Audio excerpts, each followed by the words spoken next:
नमस्कार दर्शक बंधु भावभक्तिपूर्ण परिवेश आमर यह कार्यक्रम भक्ति जिज्ञासा को स्वागत करुच्ची मु आयुष्मान एवं आज आम सहित आमर जिज्ञासा दूर करने अच्छा ज्योतिर्विद पंडित चित्तरंजन महापात्र सर नमस्कार। नमस्कार सर। न्यायर देवता एवं ग्रहराज शनिश्चर महाराज बहुत लोक मन में धारणा भय एवं प्रश्न थाए जे शनिंकर प्रभाव कौन स्पेशली गोटे प्रश्न थाए जे शनि 7.5 जिते हुए तार कौन प्रभाव रही एवं जार होची कौन प्रतिकार रही तार। मनुष्य जीवन में ग्रह को नहीं भयभीत केबे हेबेनी आज्ञा ग्रह केबे क्या भयभीत करेनी आज्ञा आम मान ग्रहर प्रभाव रे आम अनुभव करूँ खराबटा जहाँ द्वारा आमको असुविधा सृष्टि करे किंतु मु सर्वप्रथम कहबी मनुष्य को ग्रह खराब पड़े भयभीत बेसी समस्या सृष्टि करि थाए तो आम तार सम्मुखीन केमिति करिबा और निजे सतर्कता अवलम्बन कले जिते ग्रह खराब पड़ूना कहीं समाधान स्वरूप आसे आज्ञा समाधान होता है। तो सेमती शनि 7.5 को नहीं प्रत्येक व्यक्ति विशेष मन में गोटे भय रही है द्वंद्व रही है। शनि 7.5 एत बहुत खराब जे एत समस्या कराए तली तलांत बाधा विघ्न समस्या यू हर्थहानि प्राणपीड़ा यू करें किंतु सेटा भयभीत हूँ ना शुणिकी बा ये शनि 7.5 शब्दटी कौन प्रथम जानवा आवश्यक आमको अटे। शनि 7.5 कहले 7.5 वर्ष शनि को शनि 7.5 कहुए किंतु आपण कहे 7.5 वर्ष शनि की 7.5 केमी कहवा गोटे राशि रे शनि तो 2.5 वर्ष रुहंती बा चलनटा 2.5 वर्ष तो 2.5 3 थर 3 थर चलन को आम शनि 7.5 कही था किंतु जो जन को गोटे थर शनि 2.5 भोग है माने से 3 पाद पर्यंत 7.5 भोग हुए अर्थात 3 पाद 7.5 तो से 3 पाद लगे 7.5 आज्ञा वर्तन को सेमती द्वादश शनि जन्म शनि द्वितीय शनि ये तीनोटी जन्म राशि ठारू ये तीनोटी क्षेत्र में शनि अवस्थान करती निज राशि ठारू से शनि 7.5 बोली कुहा जाए 2.5 वर्ष कहीं आसे आप द्वादश रही शनि 7.5 आरंभ है द्वितीय को गले द्वितीय पाद है शनि 7.5 5 वर्ष भोग होला पुणी तो आप जन्म राशि द्वितीय स्थान को जीव से आप शनि 7.5 सर आज्ञा तृतीय पाद। तो प्रथम जानवा आसतु शनि 7.5 कौन समस्या करे शनि 7.5 लोक भी बहुत ऊपर को उठी आज्ञा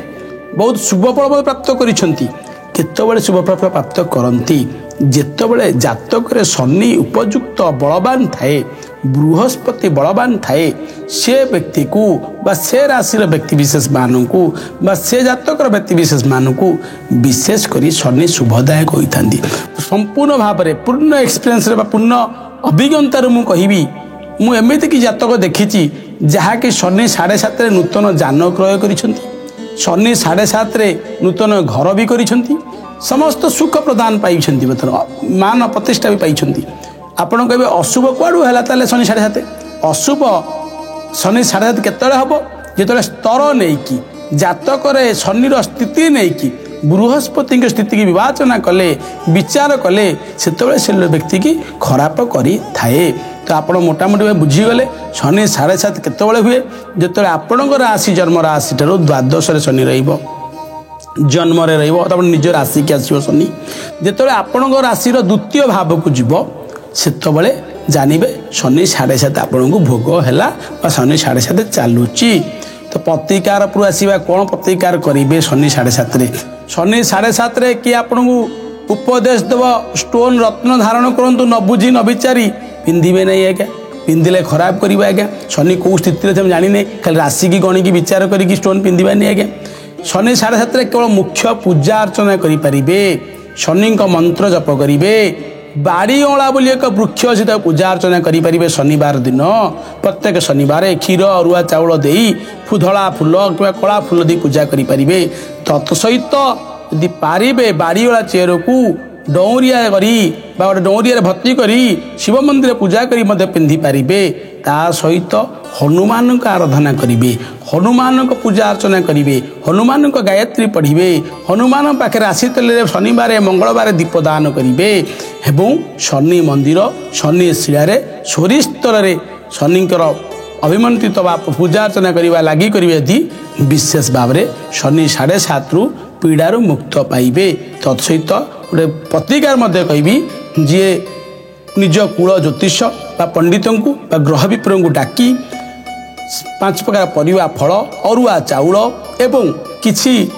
कला रंगर वस्त्र यदि दान दियंती भी शनि 7.5 रु जहाँ पड़ी भोग होची से मुक्ति पाइब। बहुत बहुत धन्यवाद सर। आशा करुच्ची आपण मानक मनर थिबा प्रश्न भय एवं संशय दूर होइथिबो एवं सर जहाँ प्रतिकार कहले जार भी शनि 7.5 चली आपण मैंने जानते से प्रतिकार को निश्चय भाव अवलंबन करूँ आउ कौन मत भय रखतुनि आपण मनरे। तेबे मो मनरे जदि आउ किछि प्रश्न आसीबो सर सहित मु पुनश्च फेरिबी आपण मानक पाखकु। आज समय हेलाणी विदाय दियंतु। नमस्कार। नमस्कार।